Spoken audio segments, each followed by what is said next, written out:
میرے پیارے برادران اسلام، السلام علیکم ورحمۃ اللہ، اور آپ دیکھ رہے ہیں پیغام نبی TTS چینل۔ مجھے امید ہے کہ آپ تمامی حضرات خیر و عافیت سے ہوں گے، اور اللہ تبارک و تعالیٰ سے دعا ہے کہ اللہ تعالیٰ تمام امت مسلمہ کو سلامت رکھے۔ میرے پیارے برادران اسلام، آج کی ویڈیو آپ کے لیے بہت ہی زیادہ خاص ہونے والی ہے، کیونکہ آج کی ویڈیو میں آپ لوگوں کو حضرت سلیمان علیہ السلام کی حکومت اور ملکہ بلقیس کے متعلق کچھ باتیں بتانے کی کوشش کروں گا، اور اس پرندے کے متعلق بھی بتاؤں گا جس پرندے کو ہدہد کہا جاتا ہے۔ حضرت سلیمان علیہ السلام کی حکومت کی پوری سچائی کے متعلق بتانے کی کوشش کروں گا۔ مجھے امید ہے کہ اس واقعے سے آپ کا ایمان تازہ ہو جائے گا اور آپ کی زندگی میں انقلاب پیدا ہو جائے گا، اور میں امید کرتا ہوں کہ آپ کو یہ معلوم ہوگا کہ اچھی باتوں کو دوسروں تک پہنچانا بہت بڑا ثواب کا کام ہے۔ اگر آپ جانتے ہیں، میری بات سے سہمت ہیں، تو ہماری ویڈیو کا تھوڑا سا بھی پارٹ اگر آپ کو اچھا لگے تو ہماری ویڈیو کو ثواب کی نیت سے دوسروں تک شیئر ضرور کر دینا، اور چینل پر نئے آئے ہیں اور اسی طرح کا کنٹینٹ دیکھنا پسند کرتے ہیں تو ہمارے چینل کو سبسکرائب کر لینا، اور ساتھ میں بیل آئیکن والے بٹن کو بھی پریس کر دینا، تاکہ ہماری اچھی آنے والی ویڈیو آپ تک پہنچ سکے اور آپ اسی طرح اچھی دین کی باتیں سن کر اپنے ایمان میں اضافہ کر سکیں۔ تو چلیے اپنی بات شروع کرتے ہیں۔ کوئی پوچھے یہ دور کس کا ہے، تم بتانا میرے حسین کا ہے۔ پیارے برادران اسلام، حضرت سلیمان علیہ السلام کو اللہ تبارک و تعالیٰ نے بہت ہی عظیم الشان حکومت عطا فرمائی تھی، اور اللہ تبارک و تعالیٰ نے آپ کے بس میں ہوا بھی کر رکھی تھی۔ آپ ہوا کو جہاں بھی حکم فرماتے تھے، آپ کے تخت کو اڑا کر ہوا وہیں پہنچا دیا کرتی تھی، اور جن اور انسان اور پرندے سب آپ کے تابع تھے، یہاں تک کہ آپ حیوانات کی بولیاں بھی جانتے تھے۔ پیارے برادران اسلام، حضرت سلیمان علیہ السلام جب بیت المقدس کی تعمیر سے فارغ ہوئے تو آپ نے مکہ معظمہ پہنچنے کا ارادہ فرمایا۔ چنانچہ حضرت سلیمان علیہ السلام کی مکہ معظمہ پہنچنے کی تیاری شروع ہوئی، اور آپ نے جنوں اور انسانوں اور پرندوں اور دیگر جانوروں کو بھی جانے کا حکم فرمایا، حتیٰ کہ حضرت سلیمان علیہ السلام کے پاس ایک بہت بڑا لشکر تیار ہو گیا۔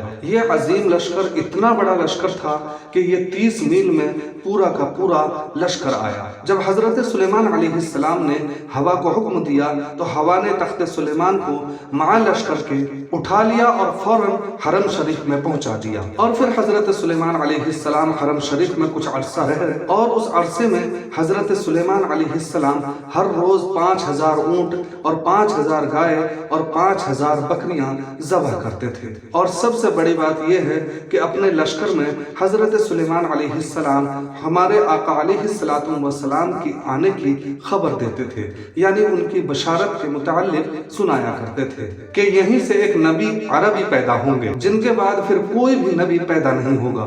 یہ حضرت سلیمان علیہ السلام نبی کریم صلی اللہ تعالیٰ علیہ وسلم کے متعلق اپنے لشکروں میں بیان کرتے تھے، اور کچھ عرصہ مکہ معظمہ میں رہنے کے بعد پھر انہوں نے وہاں سے سفر طے کیا، اور وہ صنعاء ملک یمن میں پہنچے۔ مکہ معظمہ سے یمن کا سفر 1 مہینے کا ہے، اور آپ مکہ معظمہ سے صبح روانہ ہوئے اور زوال کے وقت یمن پہنچ گئے، اور آپ نے یمن میں بھی کچھ وقت ٹھہرنے کا ارادہ فرمایا۔ جب حضرت سلیمان علیہ السلام یمن میں کچھ وقت رکے تو پرندہ ہدہد ایک روز اوپر اڑا، اور وہ ہدہد بہت اوپر پہنچا، اور اس نے پوری دنیا کو دیکھا، اور اس کو ایک سبز باغ نظر آیا، اور یہ باغ ملکہ بلقیس کا تھا، اور اس نے دیکھا کہ اس باغ میں ایک اور ہدہد بیٹھا ہے۔ پیارے برادران اسلام، حضرت سلیمان علیہ السلام کے ہدہد کا نام یافور تھا، اور پھر یافور ہدہد اس دوسرے ہدہد کے پاس پہنچا، اور ان دونوں میں گفتگو شروع ہو گئی۔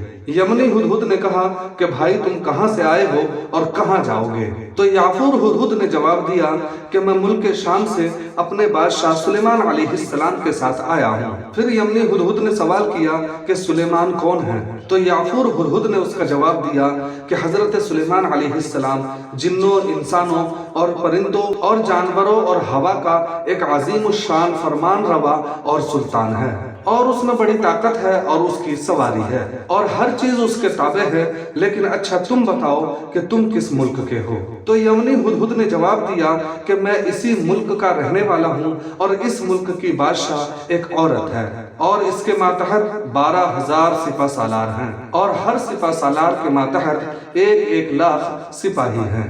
پھر اس نے یافور سے کہا کہ تم میرے ساتھ ایک عظیم ملک اور لشکر دیکھنے چلو گے؟ تو یافور نے جواب دیا کہ بھائی میرے بادشاہ حضرت سلیمان علیہ السلام کے نماز عصر کا وقت ہو رہا ہے اور اس وقت انہیں وضو کے لیے پانی درکار ہوگا اور میں پانی کی جگہ بتانے میں معمور ہوں، اگر اس وقت دیر ہو گئی تو وہ بہت ناراض ہوں گے۔ تو یمنی ہدہد بولا کہ نہیں، بلکہ یہاں کے ملک اور فرمان روا بلقیس کی مفصل خبر سن کر وہ بہت خوش ہوں گے۔ تو یافور ہدہد نے کہا تو پھر اچھا چلو، اور دونوں اڑ گئے اور یافور ملک یمن کو دیکھنے لگا، اور ادھر حضرت سلیمان علیہ السلام نے نماز عصر کے وقت ہدہد کو طلب فرمایا تو وہ غیر حاضر نکلا۔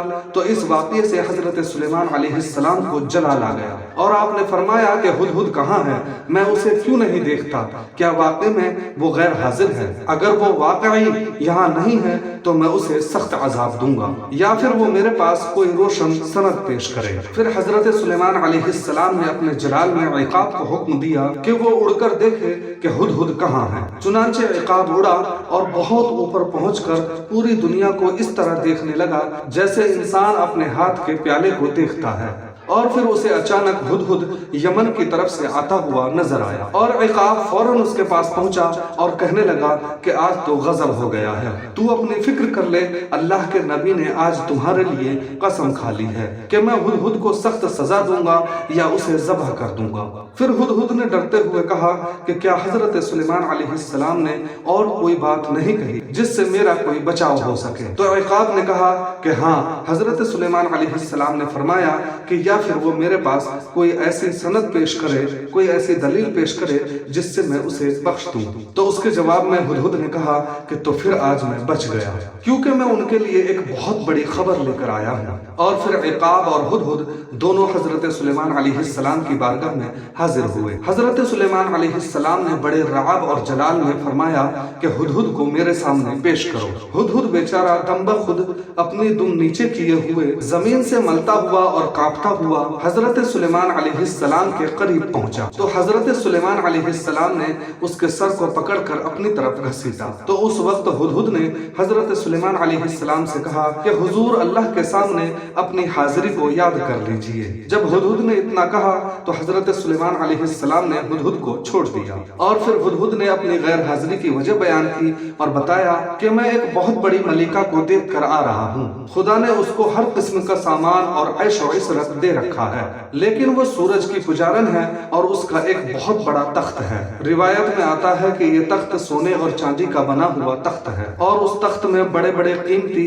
ہیرے جواہرات لگے ہوئے تھے۔ بلقیس نے اس تخت کے لیے ایک بہت بڑا مضبوط گھر بنوایا تھا، جس گھر میں دوسرا گھر تھا اور پھر تیسرا گھر تھا، حتیٰ کہ اس تخت کے لیے 7 گھر بنوائے گئے تھے، اور ملکہ بلقیس نے 7 ہی غلاف اس تخت پر چڑھا رکھے تھے، اور یہ تخت 80 گز لمبا اور 40 گز چوڑا اور 30 گز اونچا تخت تھا، اور ملکہ بلقیس 7ویں گھر کے اندر رکھے ہوئے اس تخت پر بیٹھا کرتی تھی، اور ہر گھر کے باہر ایک پہرا لگا رہتا تھا جہاں پہنچنا ہر کسی کے لیے دشواری تھی۔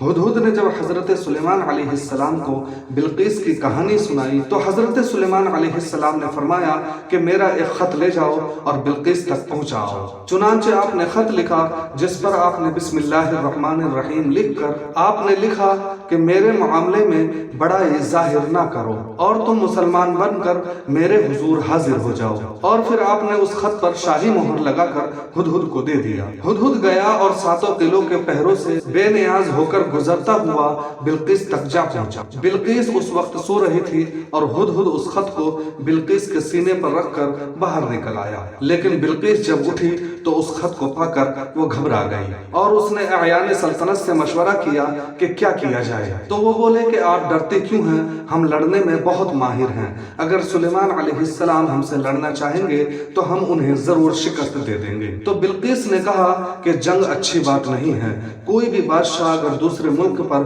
حملہ کرتا ہے تو وہ اپنے زور و قوت سے شہر کو تباہ و برباد کر دیتا ہے۔ میرا خیال ہے کہ سلیمان علیہ السلام کی طرف میں ایک تحفہ بھیجوں اور پھر دیکھوں کہ حضرت سلیمان علیہ السلام میرے تحفے کو قبول کرتے ہیں یا نہیں۔ اگر وہ بادشاہ ہیں